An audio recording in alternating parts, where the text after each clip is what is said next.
Angel Reese has put out footage of her working out in the gym. It's just a few seconds, like 9 seconds. Now, remember, Angel Reese has said to us that people are not just watching basketball for one player. They're watching because of me too. It ignited with a mere 9 seconds of footage, a raw, almost jarring peek into a post-draft gym session that immediately set tongues wagging. This wasn't just any workout clip, it felt like a statement, intentional or not. So the Indiana Fever lads just released workout footage of their rookies. They finally have released footage of their rookies playing. Almost in perfect sync, a rival team, the Indiana Fever, dropped their own visual update. But this wasn't a fleeting glimpse. It was extensive footage showcasing their new rookies, including the headline-grabbing Caitlin Clark, already deep into coordinated drills. The contrast was immediate and unavoidable. One person to beat. Tough.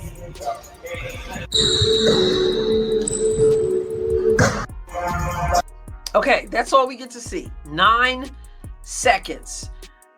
And in these 9 seconds, we can see that there's some work to be done. Angel Reese's offering felt chaotic. The brief duration, the seemingly hurried movements, it landed less like a display of dedicated practice and more like a frantic scramble to capture something, anything for the social media feed. Angel Reese, nothing but net. Let's get it. Bang! She finally did it. She shot enough bricks that she was able to build her very first home. Congratulations, all by age 22. Bang! Take a look back brick by brick and how we got here. The jab that no one falls for. Bang! How about the pick and pop where none of them drop? What is she gonna do? Shoot another long two? Bang! I'll teach a class on where to shoot the basketball from, and you will learn not to shoot from here on day 1, okay? Bang! Critics pounced, labeling it a potential clout chase or a photo op workout. The perception wasn't one of serious preparation, but rather an attempt to maintain visibility in the whirlwind following the draft. Did image just trump substance? Let's just take a look at the hour workout right here. Let's take a look at the workout. So you've got Aaliyah Boston immediately going and talking with Michaela Timpson. Immediately. And there is Yvonne Ejim and Bree Hall. So the 3 of them are here. So running the pick and roll, which hopefully they do run a bit of. Ejim, open layup. Okay, Bree Hall with some post work. Spot up shooting. In fairness, that is what Bree Hall, if she does make the team, is going to do. Oh. Did we just see that? Obviously, there is the pick and roll.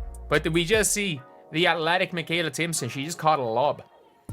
She's out here catching lobs in this workout footage. Beyond the optics, the actual content seemed thin. Observers noted what looked like limp shots and awkward footwork. That essential spark, the competitive fire you expect from a top prospect hitting the gym, felt conspicuously absent in those few seconds.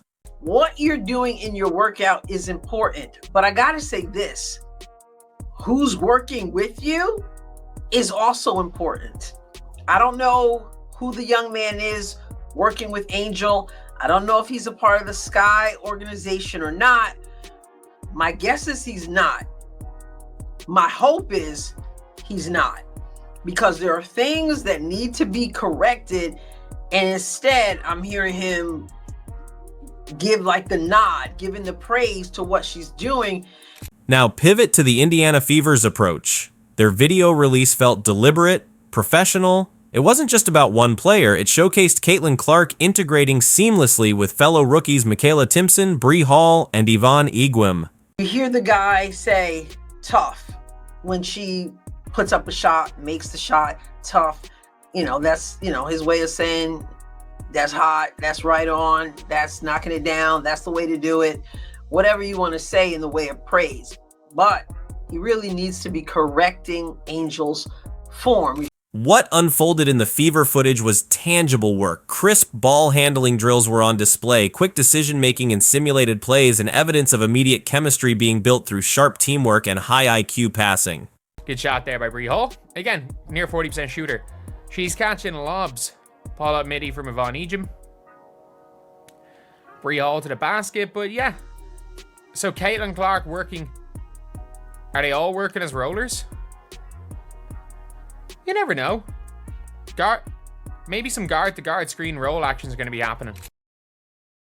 We saw rookies executing pick and rolls, running lanes with purpose, and engaging in defensive rotations, all within just 48 hours of officially joining the team. This wasn't just going through the motions, it was laying a foundation. Okay, so I want you to just take a look at her form. I'm gonna go back just a little bit. All right, so this arm here, this is her left arm. I'm right-handed, you know, so when I demonstrate something, it's gonna be the opposite for me because I'm right-handed. But you can see this arm right here is pretty good. The shooting arm, which would be her left arm, I always say it's kind of like a waiter carrying a tray. The off arm, which is really supposed to guide the other one, is a problem. As you can see, it totally covers her face. It's crossed over her face, which is odd. Returning to Reese's clip, a worrying question arose about her immediate training environment. The trainer, audible in the background, offered only praise, yelling tough after makes, even if the form preceding the shot looked questionable.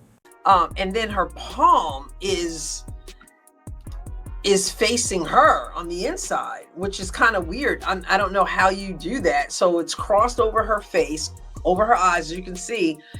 And this is here, and it's like this on the ball. Like I said, it's the reverse because she's left-handed, but it's just an odd way to shoot the basketball with her elbow all the way out here. This absence of apparent correction raises a red flag. Is she surrounded by the crucial, critical voices needed to refine her game for the pros, or is it an echo chamber of yes men potentially glossing over fundamental flaws? Mikayla Timpson still goes up and grabs. There's another defender there. You know what? Never doubt the real point guard. Never doubt that. If you're throwing it too much towards the left hand, there is another defender coming in here. So never doubt Caitlin Clark. That's bad by me. But a good catch. A very, very good catch. Getting it down, bunting it back up. A very solid catch. Contrast this, again, with the Fever's setup. The structured nature of their drills, combined with reports of veteran Aaliyah Boston already mentoring rookie Mikayla Timpson, suggests an environment focused squarely on targeted improvement and accountability. That new Angel Reese McDonald's commercial where she goes nothing but that. No, that commercial took weeks to make, man. Cause bang! McDonald's be trolling me at this point, cause this is everything but net. Bang! Again! No, why? What is she doing? Hear what none of y'all say? She's my favorite hooper. Look at this soft touch. It's like a pillow. Bang! You know that Caitlin Clark was more likely to make a three-pointer than Angel Reese was to make a layup? Yeah, that's a real stat. Bang! Just kidding, but it's close though. Last time, 3-ball, butter pecan. Bang! Let's dissect the technical issues highlighted in Reese's shooting form. The most glaring problem starts with her offhand. Instead of guiding the ball, it crosses dramatically over her face mid-shot, almost like she's performing a dab while shooting, inevitably impacting vision and alignment. I will say, it's good to see them working out. You got Aaliyah Boston giving advice to Mikayla Timpson. I would assume Mikayla Timpson's going to make this team. I would very much assume Timpson's going to make it because she is a rim runner. She's a rim runner with super FSU, who weren't bad. Like, I know, obviously, FSU weren't great with Tania Latson leaving, but they weren't bad at all. They really weren't. And you're looking at, again, footage with them run the pick and roll. I like that. I like the slip pass from Caitlin. I do like that. Then there's the shooting elbow. It flares significantly outward, away from her body. This is a classic mechanical flaw that breeds inconsistency, making it incredibly difficult to replicate the same shot trajectory time after time. And to be fair, that is a good catch. That is a real good catch. But again, not saying too much about that. Being able to catch that on balance and go and finish, we'll take that. We'll take that from Mikayla Timpson. We will take good hands, the ability to run, and some athleticism. That's all we need. Look closely at the follow-through. Her wrist appears to snap inward rather than extending towards the hoop, hindering proper backspin and a clean release. These details are magnified under WNBA defensive pressure. Now here, she catches the pass, and then she shoots the basketball. Let me back it up. She's still shooting too low. So she drags that foot. It's interesting how she drags that foot. She does that a lot. Anyway, she drags the foot. And then she has the ball. It's too low. It's too low here. This offhand still looks it's a little odd the way it is, but continuing. Now I want you to look at this, how different this looks from this. We've talked about this before. Your wrists should not be crossing. Even the base seems unstable. Analysts pointed out an unusual foot drag before initiating the shot and a shot pocket that starts too low. These aren't minor stylistic choices, they are fundamental weaknesses in the shooting chain. We need defense. Defense, good hands, and like running. That's all we need. That's all we need out of the power forward. But yeah, it's good to see again the rookies are in there. Now observe Caitlin Clark in the Fever footage. Her mechanics look utterly ingrained, almost automatic. The catch and shoot motion is fluid, concise, stripped of any wasted movement. It's pure muscle memory honed through relentless, correct practice. No one even guards her. Come on! Don't disrespect her. Of course they guard her in the paint when she's playing volleyball. Look at that! Bang! Of course they're gonna guard her in the paint when she's playing ping pong with the backboard. Not gonna let her have all the fun. Bang! Of course they're gonna guard her when she's flopping like a fish out of the water. Give her oxygen, man! Bang! And of course they're gonna try to guard her in the paint when she's stat batting for her own double-doubles. Am I right? Bang! The commenter may be right. There are situations where, indeed, you may not have to guard her at all. This isn't technique polished for the camera, it's technique built for efficiency and consistency under pressure. Her fundamentals appear flawless, the kind that translates directly to making tough shots in real game situations. Paint, you must, because you will look like the defensive player of the year against her every single time. Bang! Here we go, Exhibit A, long two on her own island. Bang! Don't guard her. Hand down, man down, butter pecan. Bang! Call her jump shot Chernobyl because you can't go anywhere near it. Bang! It's radioactive, radioactive. Bang! Watch possessions like this and I think maybe in fact you don't need to guard her at all. Hopscotch in the paint? That's crazy. Bang! And it wasn't just Clark shining. Mikayla Timpson, another Fever rookie, demonstrated remarkable efficiency. Her ability to catch the ball cleanly in stride, maintain balance through contact, and finish strongly at the rim was notable.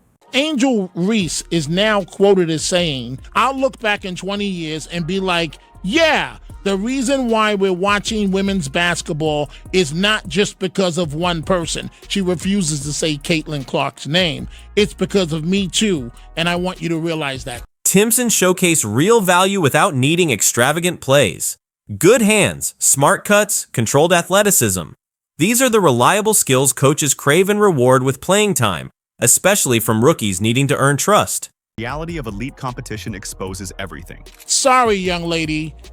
Nobody knows who you are. Nobody would be watching the WNBA additionally for you. This is all about Caitlin Clark. Caitlin Clark is bringing the money to the game, the planes to the game, the TV viewership. The WNBA is on fire because of Caitlin Clark. This brings up the crucial difference between raw athleticism and applied skill. Timpson's dynamic movements in the Fever footage, catching lobs, running the floor, looked integrated and purposeful within a team concept. Angel Reese undeniably possesses athletic gifts. However, the concern raised by her brief clip is whether that energy is being channeled effectively. Without precise control and refined skill, raw athleticism can become loose habits easily exploited by disciplined pro defenses. Think about the WNBA pressure cooker. When fatigue hits late in games, fundamental flaws are brutally exposed. That awkward offhand, the flared elbow. These issues don't get better under duress, they break down completely. Reese's current form looks vulnerable. Conversely, players with deeply ingrained, sound fundamentals like Clark and Timpson are built to withstand that pressure.